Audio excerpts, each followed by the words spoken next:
My name is Kim McKinney, and I'm a woman of excellence.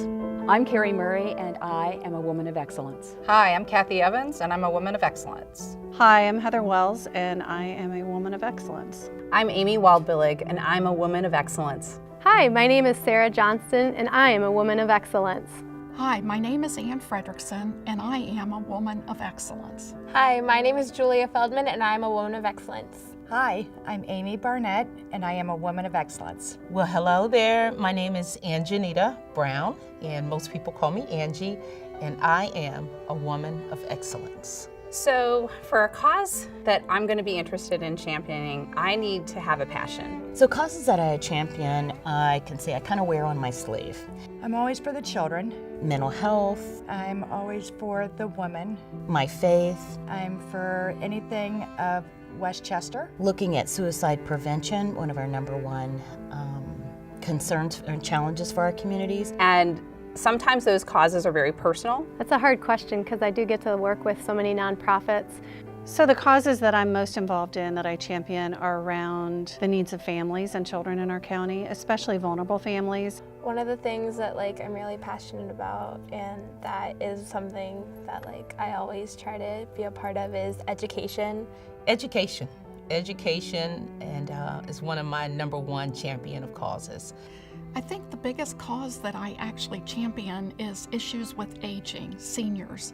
The causes I champion are working together as a community, not duplicating efforts. I champion causes where we can help people who need help, and that's everything from a business standpoint to a nonprofit standpoint. The causes that I champion are Free Throws for Kids, the Community Foundation, and the American Heart Association. Oh boy, if I were stranded on a desert island, That would be heaven. That would be great. which three people I would want with me, living or dead? 3 people? Wow. I couldn't decide really, because I would want my children, my husband, my mother. I would say the first person would be my husband. Okay, so I'm going to cheat because I have twins. I would say my grandfather, Ted Jones. So I'm going to count my twins as one person, even though they're incredibly different. And I'd take my son, and so with him, I know he'd find a way to get us out of there. And then I have a daughter, Sienna, and my husband, Carl. Well, fortunately, I have 3 personal family members, so I would take my husband, Eric, my son, Neil, and my son, Quinn. I think that the 3 people that I would want to have with me, I'd have to say 4, just because I'd really want it to be my husband and my 3 kids. I would have my grandmother, Brohan, with me. I would have my husband with me. I want my kids there and I want my whole family there. 3? Do I have to pick both kids? I need to pick both kids and my children with me. So if I was deserted on an island, the 3 people I would want, The 3 people that I would have with me my mom, would be, my dad, I got nothing. and I have 2 brothers. Well, I think collectively we can represent a community, so I'll just take the community with me, and I'll consider that one. It depends on which brother would be annoying me least at the moment. If I were on a deserted island, I would have my toothbrush. And I'd want a beach house. I would have a good book, A sun hat. and I would have a good friend. Water, Toilet paper. chocolate. I need some Charmin, extra soft. I would bring the Bible. If I had cell phone service, I would bring my iPhone because I could stay connected with the rest of the world. I have to give up the cell phone, so I wouldn't need that. I think the first thing would be my rosary from my grandmother. I would jump right to Star Trek and have a phaser to beam me up to wherever I needed to go. Just bring the love. There isn't 3 things. If I were an actress, who would I be? I would be Candace Bergen.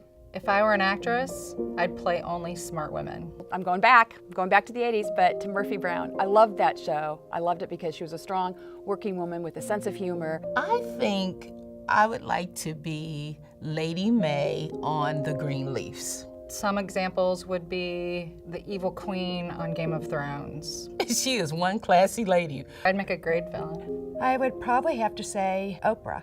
You know what? I would probably say Oprah because she is in such a vast array of movies I think she's very empowering. and characters. How she build herself, build her career. And just full of life, so Oprah. I would choose Patricia Heaton, and the reason why is because I love her personality. I love the way she mothers. I'm such a fangirl of Meryl Streep that I probably want to be in a Meryl Streep movie, or have Meryl Streep play me in a movie. That would be pretty awesome. I'd probably Meredith Grey on Grey's Anatomy if I could be any character on a TV show, or because she just has gone through a lot of adversity and has been able to overcome it. I've always been a big Jane Austen fan.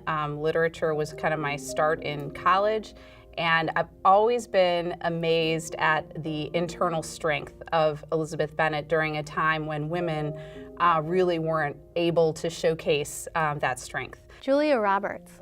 I would be Julia Roberts on, I don't know what movie, but I like her personality and I love her smile and her energy that she brings. So I've been so blessed to have a number of people influence me in my life to help me get where I am today. I think if I had to just boil it down to one person, it would be my grandmother, Rose Clement. The person who has inspired me the most would be my parents, both of them. I've just had so many great role models who have inspired me throughout my life, but if I had to narrow it down to one person, it would probably be my mom. I guess it would be my mom. I'm gonna say my mom. The strong women going before me, my grandmother, my mother. My mother. I think because of the work that I do, I take most of the inspiration that I get from the families that I serve. The people who have inspired me the most in my life are my business partners. They make me want to do a better job every day. Two people that come to mind right away would be one, my Aunt Claudia, and she was like a second mother to me. The other person would be my boss when I worked for Quas Broadcasting, which is now New Radio Group. My proudest accomplishment would probably be starting my own giving circle. When I was in 4th grade, I started Community Kids through the Community Foundation of Westchester and Liberty. One of the things that just recently happened to me just a few months ago is I was awarded the National SMP, that's the program that I manage, the Senior Medicare Patrol Program, which is a federally funded grant program. That's probably my proudest accomplishment. My proudest accomplishment would be marrying my husband, Mark Johnston. My proudest accomplishment, I guess one that I wasn't sure that I would accomplish, but I did, is I raised 3 kids that survived into adulthood and are actually doing well and living independent lives. Watching my children march out the principles that we have stressed in their development. I think I would say my proudest accomplishment is my success in my family life. Being married for 34 years, my husband, and then my 3 children. We're gonna go more than one. I'd say my proudest accomplishment is my kids. My family, They're terrific human beings. my career, but also I think specifically proudest is just the business that we've been able to create in the last 18 years. What makes me laugh the most? I'm gonna say right now the YouTube show Dude Perfect. So what makes me laugh the most? I just love people. And so when I see, people in their genuine place and having fun, and it just becomes infectious. Just the silly everyday things that are common to all of us that we experience,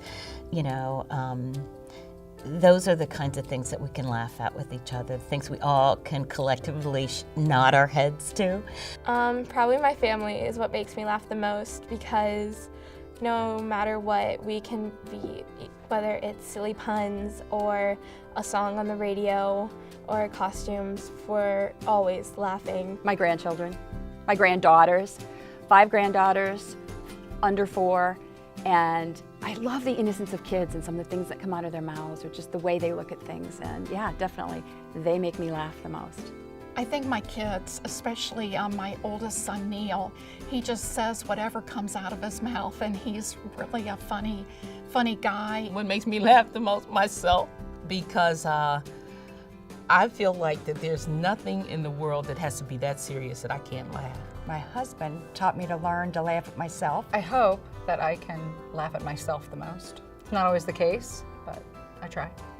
If I would sing a karaoke night, I would sing Lean on Me. It's a song that's very dear to my heart. If it was available, I'd sing Amazing Grace. Okay, I would, because it's in my key, and I love that song. Anything by Aretha Franklin. But I did sing at karaoke night. I sung at the B.B. King restaurant on Beale Street, and I sung Down Home Blues. Oh my goodness, did I sing. I had a good time. I love the Rolling Stones. and when I was in college, I used to sing Gimme Shelter, which was a heavy-duty song, and I would stand on a chair and sing that song. Well, I have gone to karaoke night before. It's been a while, and I always chose the same song, and it was Cheeseburger in Paradise by Jimmy Buffett. I would probably sing Katy Perry's Roar. Oh goodness, let me see. At karaoke night, I would sing I Will Rise by Andrea Day. Something from Broadway, either Les Mis, Wicked, Hamilton. The answer to what would I sing at karaoke night would be nothing. I've gone to karaoke night and it is not my bag and I wouldn't do it. I would sing absolutely nothing at karaoke night. I want nothing that could ever go on YouTube. My kids will tell you that my favorite gift was a coffee mug that my son got me when he was in his, I think he was 24 or 25, and it said, "Oh my gosh, Mom really did know everything." The best gift I've been given in my life was a Tiffany lamp. And the reason it was the best gift is because I saw it before it was given to me, and my husband didn't know that I wanted it and gave it to me anyway. The best gift I've ever been given was a trip to Paris. The best gift that I have been given would be my children, because they have shown me unconditional love and grace. The unconditional love from my family. My faith, absolutely my faith. The best gift I've ever been given would have to be being a mother. Well, I feel my children are a gift. You'll hear me talk about that a lot. The best gift that I've been given has been the gift of life. I can remember my father at a very young age telling me that education is something that was expected. So not everybody has that, opportunity, and so I think having that wonderful start is something that I'm most grateful for. If I had a warning label, it would be to watch the little vein in my forehead, because if that starts, then everyone's in trouble. Oh my goodness, work zone. My warning label would be careful, talks with hands. As I do, and I've knocked stuff off and I've hit people. So, warning label, I think, would have to be something like, warning, dumb jokes can erupt at any time. So I think my warning label would be, don't feed me bad food, because I won't be happy about it. And then if Mom's not happy, no one's happy. Ooh, if I had a warning label, it would say that I have a very fast-paced energy, and be brief, be quick, and be gone with me. If I had a warning label, mine would say, proceed with caution. I'm a very empathetic person, sympathetic person, but I'm also real sensitive. My warning label would say, beware, I talk a lot. I had a warning label. It would depend on who's reading it. That's kind of hard. What would mine say? Hot when touched? My warning label probably would be kind of watch out. I stick up for what I believe in. The best advice I've ever received. Actually, I've received quite a bit, but one was recently, and someone said to me, continue to be authentic, Angie. The best advice that was applicable to me and what I needed at the moment was to just be quiet and listen to people. The best advice I've ever received was one of my teachers told me that I needed to stop questioning myself. The best advice that I've ever received would be probably from my dad, who always told me to think with your head, but go with your heart. So I think the best advice that I ever received came from my grandmother, Rose. She shared with me that you should never get too caught up in a moment. The best advice I've ever received is from the senior partner of my law firm, and his famous saying is, everybody gets to do what they want to do.